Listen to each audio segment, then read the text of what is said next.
welcome back to our Pre-K and TK classroom with Miss Laura. That's me. Hello. We have some exciting things to do today. We're going to learn some foundational skills about reading, and more importantly, we're going to learn about ourselves, how we feel. That's what we're studying this week, all about feelings.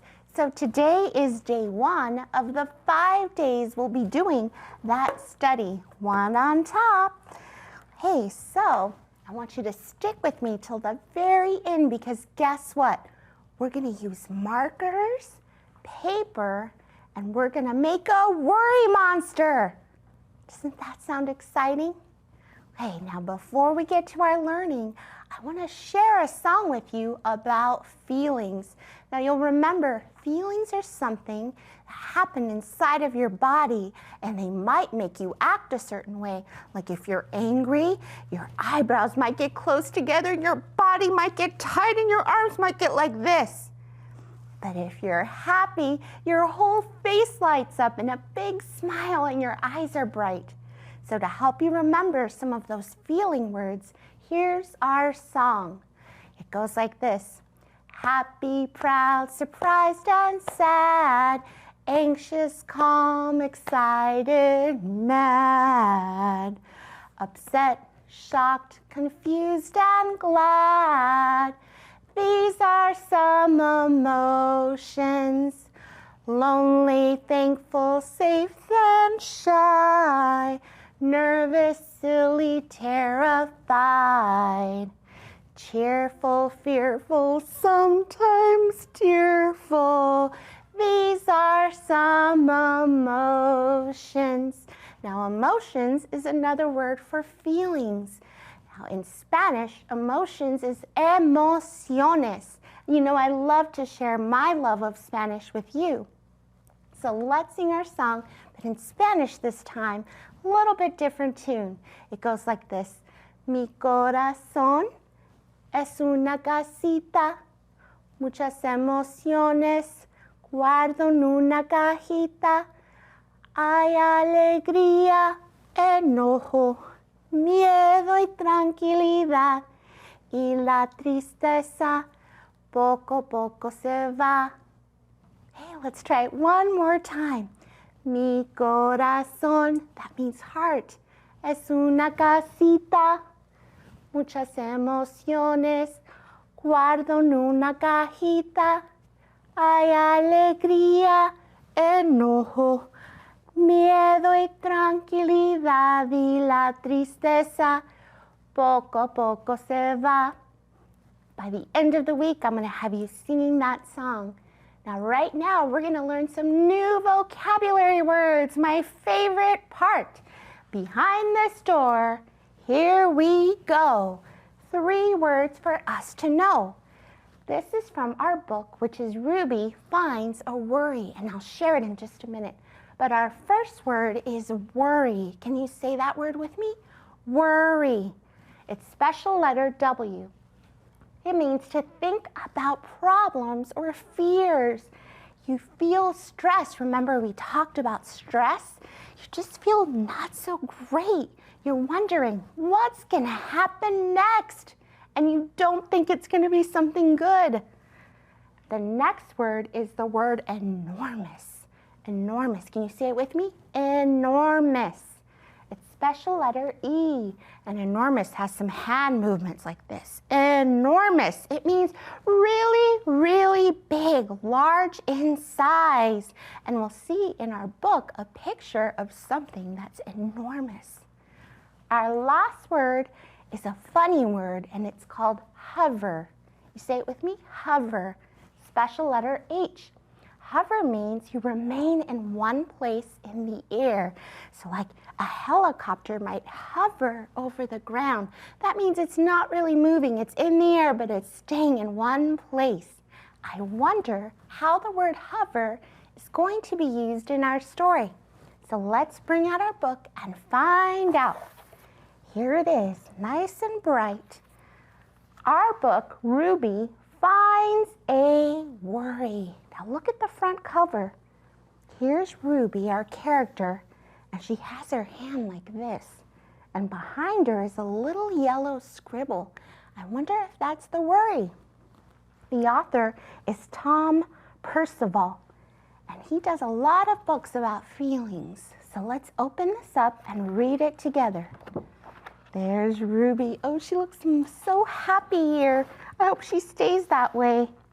Ruby finds a worry. Ruby loved being Ruby. There she is in her polka dot dress, and she's playing.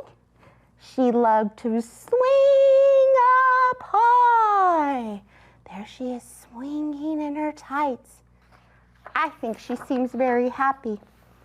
And she loved to explore wild, faraway places. I think these places were in her imagination. Yes, look. Looks like she's in a jungle, forest with lots of insects around her. Sometimes she went all the way to the very bottom of the garden. Ruby was perfectly happy until one day. Oh no, I can't look. What's gonna happen to Ruby? Is it bad? Is it really bad? It's the yellow squiggle. Ruby discovered a worry. It wasn't a very big worry. So there she is looking, and there's the worry. In fact, it was so small that at first Ruby hardly noticed it. So there she is eating her ice cream, and the worry is right next to her, but it is quite small, right? But then the worry started to grow. Each day it got a little bit bigger. So there it is. It started off really small, easy to ignore, and then it got so big that it's now sharing a chair with her. Oh no.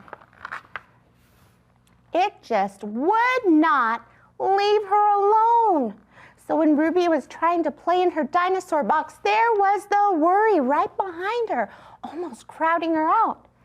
It was there at breakfast, staring at her over the cereal box. And it was still there at night when she brushed her teeth. That worry does not want to leave Ruby alone. What should Ruby do? Should she keep ignoring the worry? Just made it bigger.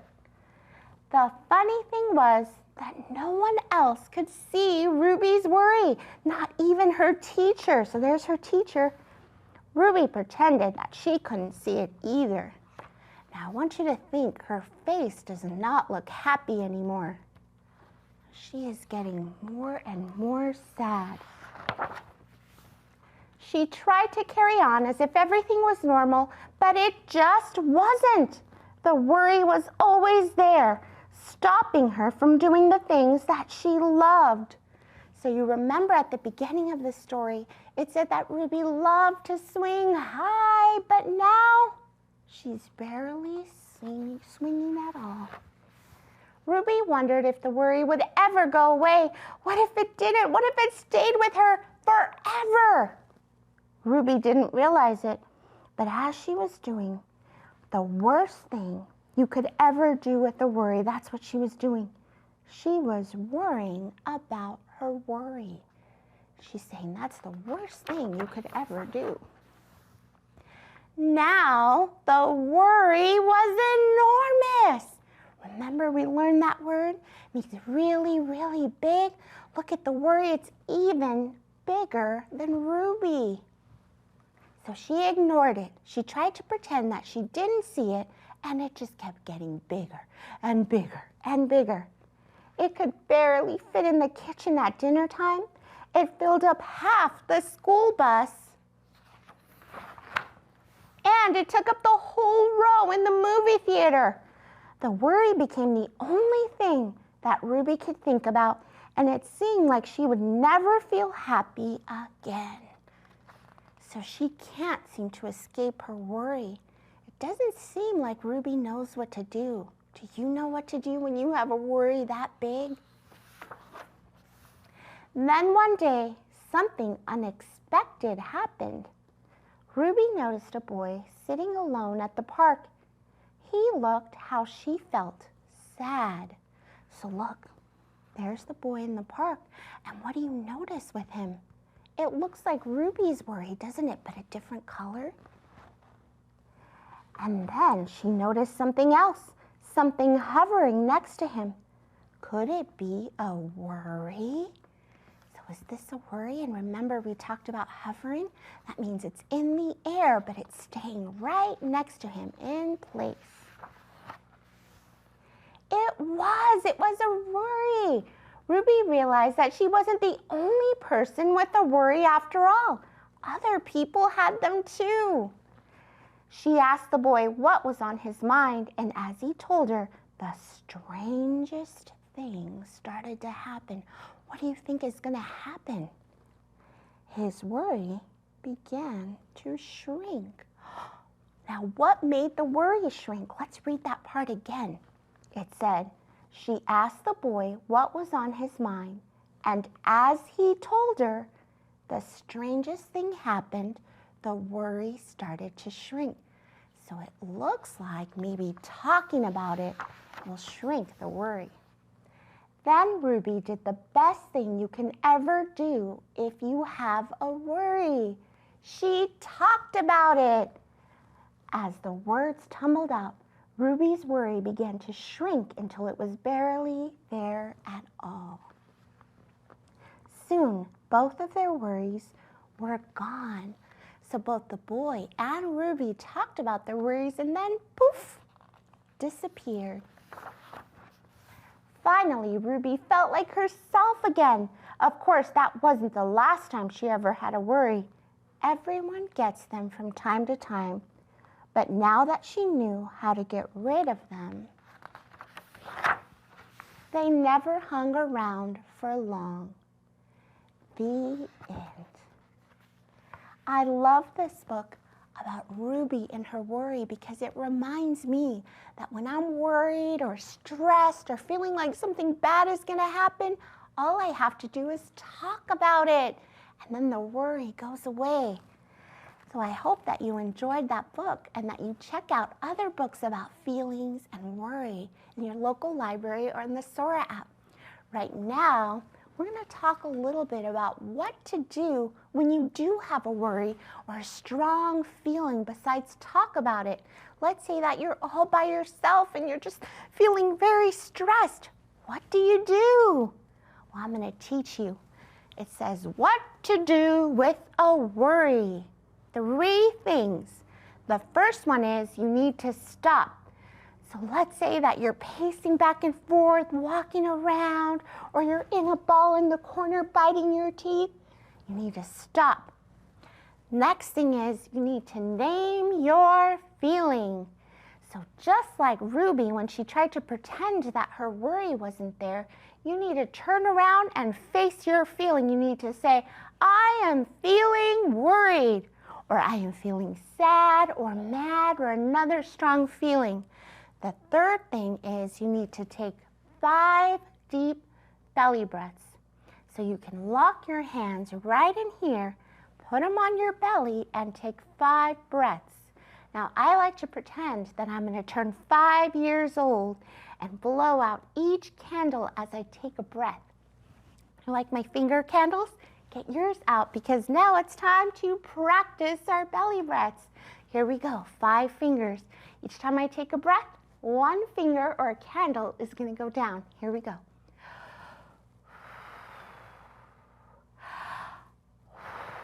That's 2, 3 left.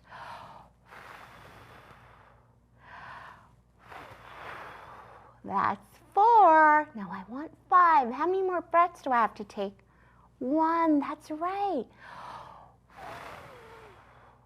Now you can also pretend that you're the big bad wolf and you're blowing down houses, and that will make you blow extra deep.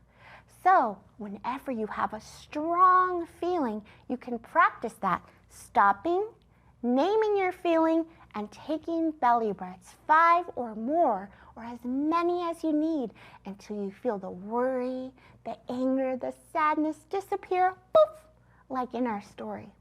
Now, right now, we're going to go over to our project place because we're going to do something else that's great for when you're feeling strong worries. A little bit of art. So let's walk over there and I'll tell you the materials we'll need. Okay, so this is a very simple activity, and that means it doesn't need a lot of materials. So what you'll need is some paper, some markers. You know, I have my bin full of markers here. And then you're going to need just your imagination. I'm using a clipboard today so that you can see what I'm going to draw. We are going to draw a worry monster.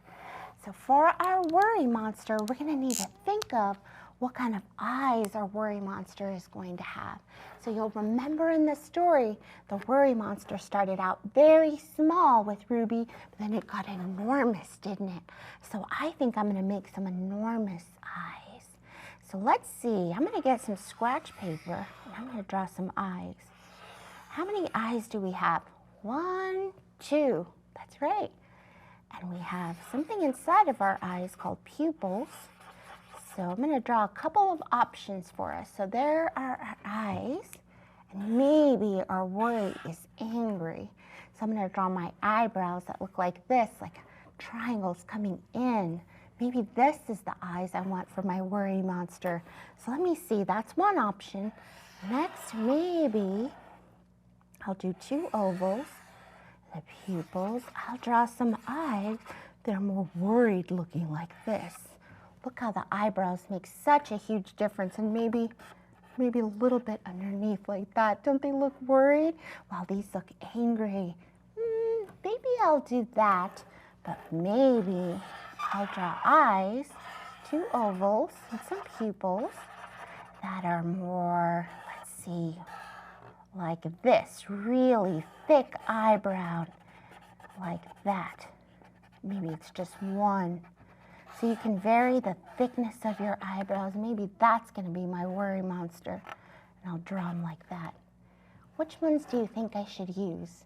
Now you can come up with any design that you want. Just use some scratch paper and kind of sketch out some ideas before you draw them on your worry monster. I think I'm going to use this one because when I get worried, sometimes I get angry because I don't want to be worried. I want to be happy, and I get angry when I can't control it or don't know how. So here are my eyes, so 2 ovals. You're following along. Your eyes do not have to look like mine. You can make them different sizes. They can look silly if you want, whatever reminds you of worry. Next, my eyebrows are going to come in, remember? Just like that. Oh, look how mad they are. And that's how I feel when I get worried. Now next, we're going to draw some scribbles and lines all around. Just like in Ruby's case, it just looked like a big bundle. And isn't that how your body feels when you're worried? You feel all tense and crumbled up in your head. So I'm going to grab another scratch paper right here. I'm going to practice making some lines. So lines can be many different things. They can be straight lines, just like that. They can be dotted lines or broken up lines like that. So it's dot, dot. Let's see, line, line. We can do zigzags, up and down. They look like mountains. Curvy lines. You can even make them closer together. Or you can even do, let's see, just any kind of organic shape line that just kind of goes around and around in any shape you want. And you can even make them thick, just like we did with our eyebrows. Thick line and thin line like this. Now I saw this idea online to make your worry monster by an art teacher. And she actually recommends sketching out your design like this first. So we have an idea of what our worry monster is going to look like. So here are our lines, and I'm going to pick a color. Maybe I'll do green. Green for grow. Because when I worry, I remind myself that any problem that I face, I can grow and learn from it. And green represents grass and flowers to me, all things that grow. So I think I'm going to do this in a zigzag line. I'm going to do it all right here. Okay, our worry monster is starting to take shape.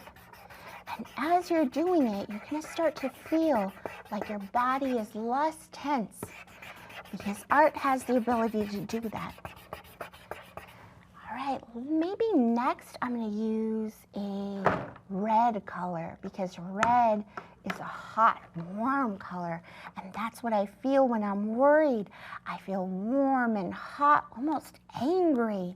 And for me, anger, that is lines, thick lines. I'm going to do thick lines coming out of my worry monster like this. Now, when I get worried, I try to do those steps where I stop and I name my feelings. And then I take my belly breaths, because you cannot make good decisions or do anything when you're worried and all balled up. So far I have green and red. I wonder what colors you're using to make your worry monster.